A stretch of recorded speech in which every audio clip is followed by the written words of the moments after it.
Greetings, everyone, and welcome to day one of the Department of Africana Studies 3-day MLK virtual event. My name is Kaia Brown, and I am proud to serve as co-chair of our annual MLK Luncheon, and this year, a week of special virtual events.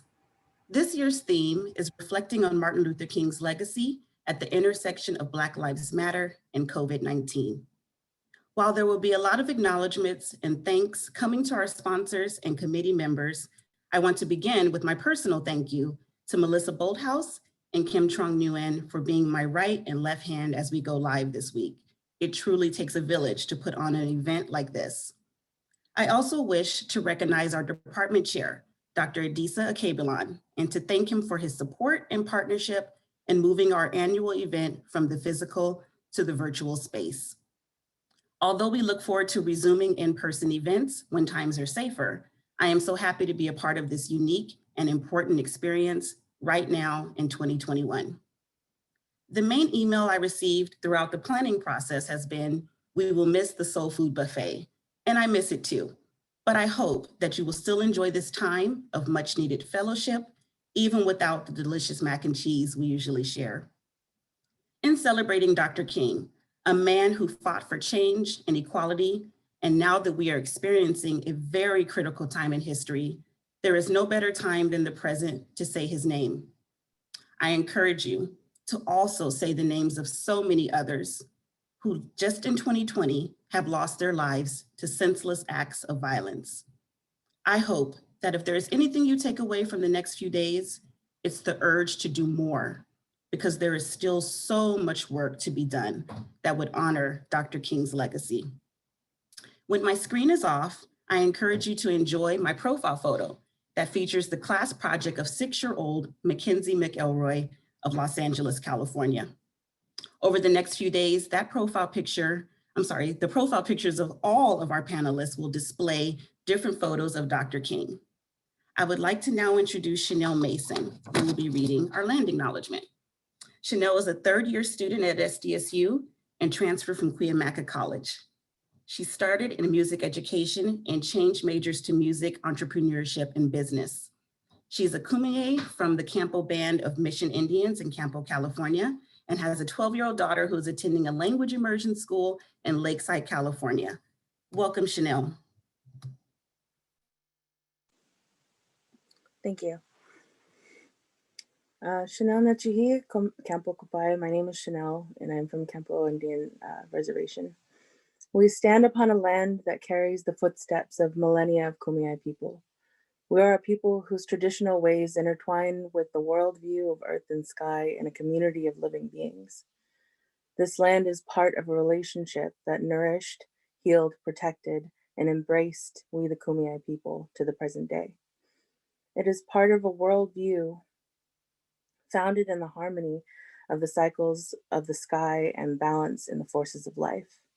For we the Kumeyaay, red and black represent the balance of those forces that provide for harmony within our bodies as well as the world around us. As students, faculty, staff, and alumni of San Diego State University, we acknowledge this legacy from the Kumeyaay. We promote this balance in life as we pursue our goals of knowledge and understanding. We find inspiration in the Kumeyaay spirit to open our minds and hearts. It is the legacy of the red and black. It is the land of the Kumeyaay. Iyechan, my heart is good. Thank you.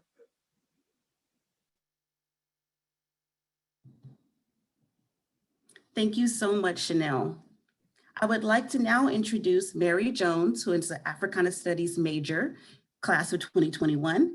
And she is one of our wonderful students, and she has agreed to do the student welcome today. She is the proud mother of 3 daughters, an active grandmother of 3, and expecting another grandbaby this year in February. She was born in Monroe, Louisiana, and is the youngest of 8 children. In her academic journey, she has been enlightened and inspirational. It has been a delight to her to have studied with numerous knowledgeable and compassionate instructors. Welcome, Mary.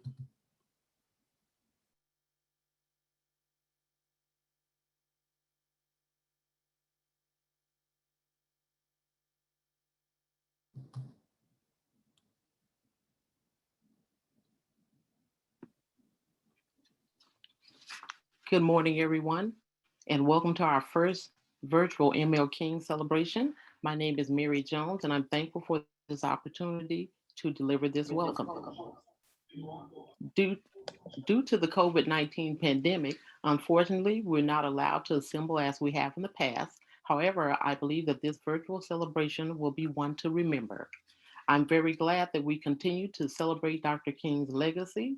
Dr. King was a trailblazer, a charismatic public speaker, an icon, a role model, a husband, and a father. There are countless of other roles in which he carried out before and during his mission as a civil rights and human rights leader in the 1950s and 1960s. I can unpack more adjectives, but I must respect the scheduled program and contain my part within 3 to 4 minutes. Dr. King was an excellent example of leadership characteristics such as courage, compassion, selflessness, devotion, and respect for all mankind.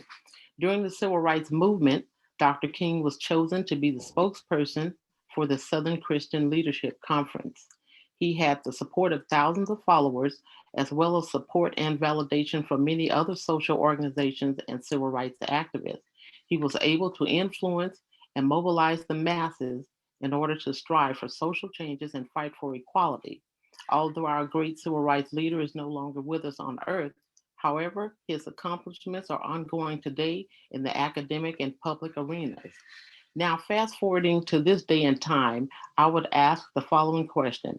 If Dr. King was alive today during this pandemic, what might he say to the people of this nation? My guess is that he may say something in the ballpark of seek answers to your questions. Do not solely rely on the news media. Educate yourself. Stay connected to your family and friends. Self advocate. Hold on to your faith. We will get through this storm, persevere, and be determined to thrive. Speaking of perseverance and determination, since the onset of the pandemic, I have persevered through health issues, meltdowns, social media, and technological issues. For example, I faced technological challenges that I presume my 20-something-year-old classmates may find it to be a piece of cake. But what may only take them 15 minutes to implement could possibly take me 2.5 hours to implement with the assistance of a tech staff. During 2020, I must say that I've shedded some tears on many occasions and I wanted to quit school. Instead, I had several temper tantrums like a 3-year-old, but I continued to seek assistance to navigate different software programs, download and install apps in order to succeed in my studies. Once again, we welcome you to join us in celebrating Dr. King's legacy. Thank you.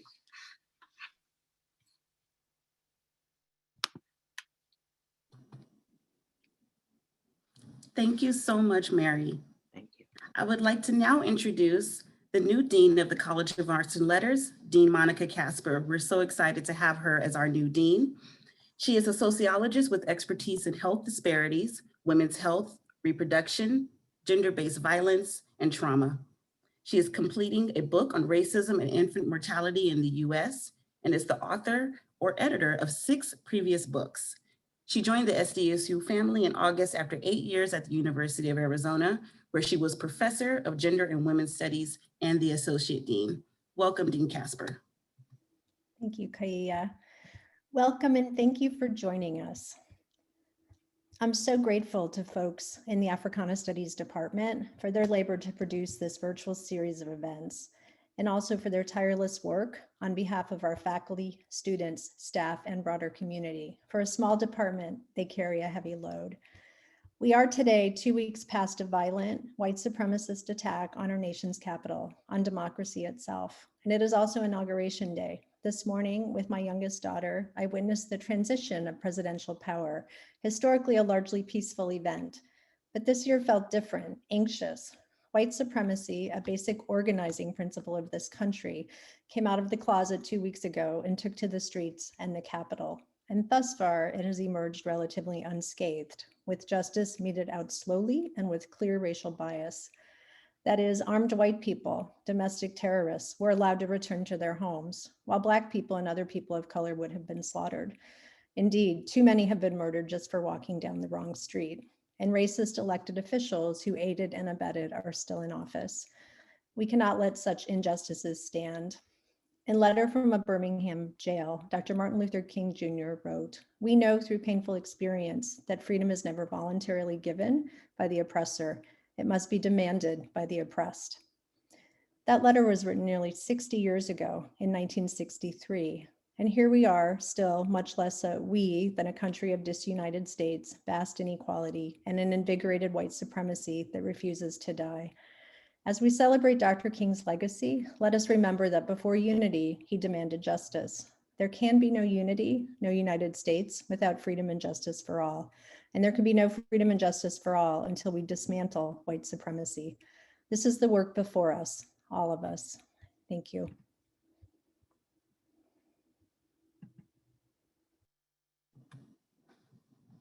Thank you so much, Dean Casper. I would like to now introduce Namsa Burkhart, who is going to be doing a dance performance. We call her all the time in our department to do events for us because she's just that amazing. Namsa is an extraordinary dancer, folk singer, and percussionist of the Zulu heritage. Born in Soweto, South Africa, she spent most of her formative years in KwaZulu-Natal, a region famous for its rich Zulu heritage and culture. She studied various traditional dance styles with master dancers and contemporary dancers, such as Gumboot dance. She later immigrated to Philadelphia, where she later co-founded Himosha, an African dance troupe. Her artistic skills and passion for dance propelled her into becoming the group's artistic director and lead choreographer for several years. Please welcome Namsa Burkhart.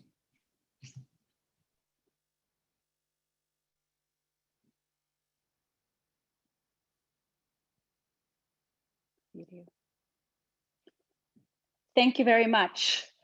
Once again, I'm really deeply honored to be participating in this wonderful day of celebrating Dr. Martin Luther King. But first of all, I would like to extend my thanks and gratitude to the Kumeyaay people, the indigenous people of this land. Also, I would like to touch upon what Dr. Martin Luther King stood for. Not only was he a symbol of freedom and a symbol of fighting for what is right, which is equality and justice, he also inspired my hero, Nelson Mandela. And as a South African, I'm here to celebrate and enjoy in this day with everyone on this webinar.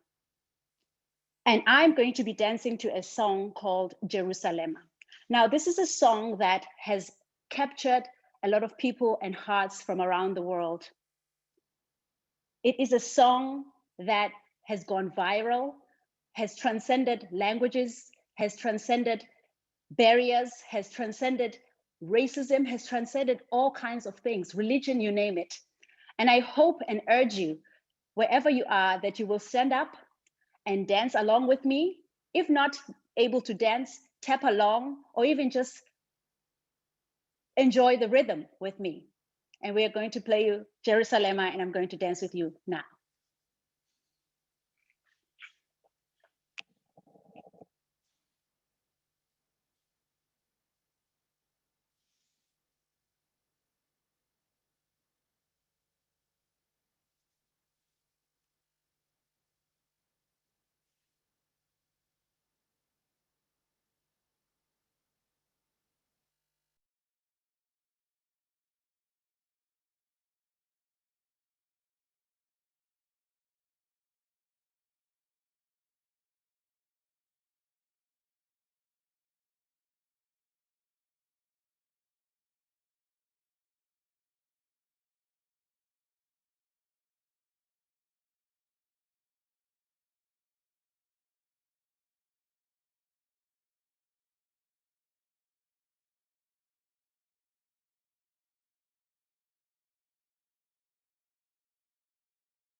máa ká ẹ̀ mọ́ wòrò wòrò ó ti wòrò sí wòrò wòrò èmi wọ́n wá mi ní gbòòrò wòrò tójú kò ojú o ní ẹni kejì sòrò time sí mi sòlò láti ìkọ̀rọ̀ sí gbòòrò láti ìkòròdú o.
Thank you.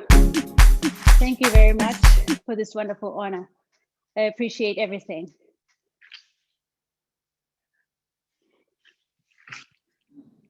Thank you so much, Namsa. That was amazing as always. We're always so happy to have you join us at all of our events, and thank you so much for being here. The next order of our agenda will be video from the Department, from the Department of Theater, Music, and Television under the leadership of Nii Coker, Dr. Nii Coker. He is a friend to the department as well, so we're so happy that he was able to organize 3 videos for us to show this week. We're going to be showing one today, one tomorrow, and one on Friday. The name of today's video is America Had a Dream, and in correspondence with his work, we were able to have Aisha Kosaka and Jasmine Miles be editor and presenters in this video. So I would like to tell you a little bit now about both students. Aisha is the co-founder, owner, and editor and producer of Plug Productions and a class of 2020 alumna, connecting her personal experience throughout her time at SDSU, along with her endeavors through film and live music productions. Aisha has grown a keen passion for illicit storytelling, striving to play a dynamic role in moving her audience towards compassion, love, and understanding for others. In collaborating with Jasmine for America Had a Dream, she believes that together they had a drawn attention to the rage of continued distrust within America's system, while concurrently introducing perspectives that will rechannel that energy into something productive and empowering for her people. Jasmine Miles is a first-year graduate student enrolled in San Diego State University's Community Block program.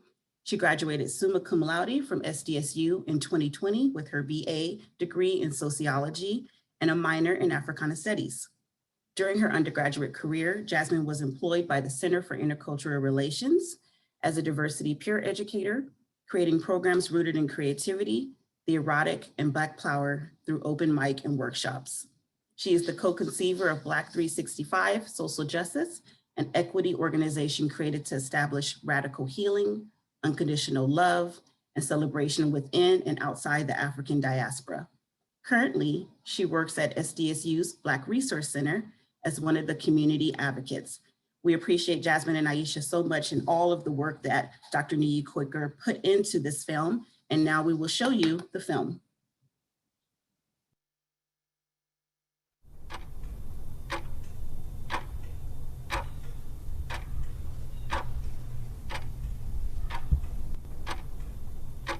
America had a dream that one day I will never be free. The nation erupted into scenes of chaos. 151 days since Breonna Taylor was killed by police.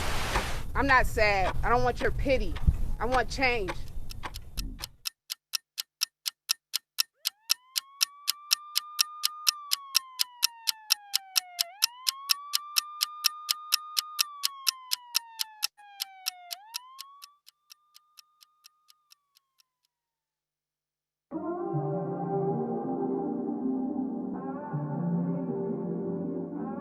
400 years later, and America is still dreaming. 400 years later, and another black body-sized memory was feared. 400 years later, and another black life abruptly ends with white supremacy's hand on the trigger.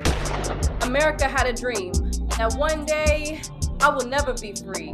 And this dream of hers keeps constantly repeating over and over again, over and over again, over and over again, like a broken vinyl record.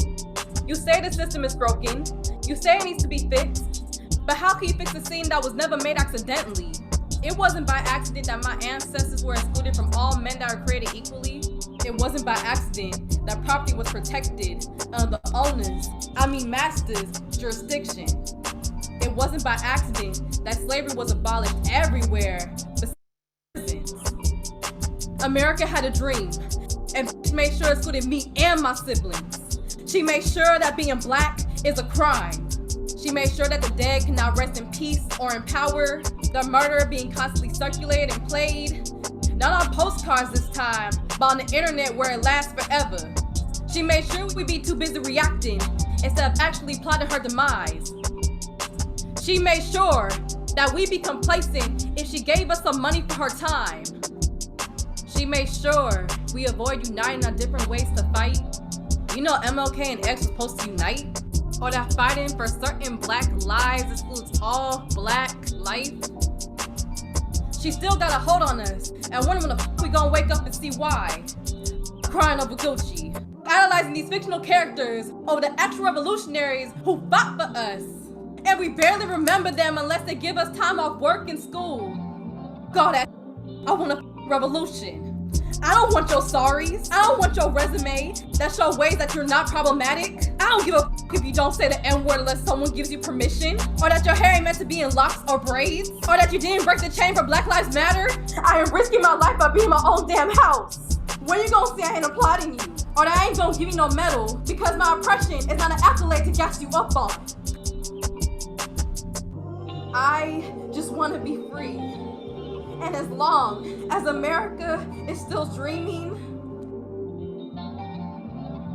I'm never gonna sleep peacefully.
Thank you again to Dr. Nee Coker, Aisha Kosaka, and Jasmine Miles for that wonderful, very powerful video.